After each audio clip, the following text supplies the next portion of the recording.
Matthew 18:18, it says, "Assuredly, I say to you, whatever you bind on earth will be bound in heaven, and whatever you loose on earth will be loosed in heaven." So let's break down these words. Whatever in the concordance means how much. So however much you king, you queen, because God gave you rulership over the earth, how much you bind. To bind means to prohibit or to claim unlawful.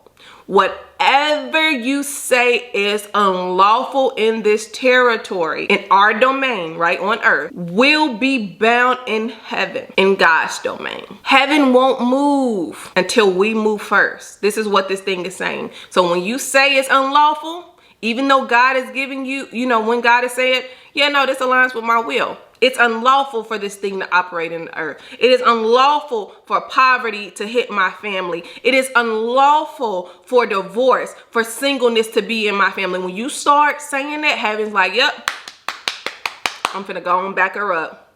It is unlawful in heaven. Now you got the whole heavens making ways for these things to happen. Heaven then begins to conspire with earth to bring to pass what you said. Looking back at Job, what you will declare a thing. You gotta use your mouth.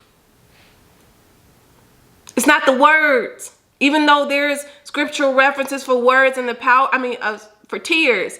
Even though there's scriptural references for tears and that God bottles them up and that he pays attention to those tears, this mouth is what's going to get you in or out, right? That's why it's so dangerous.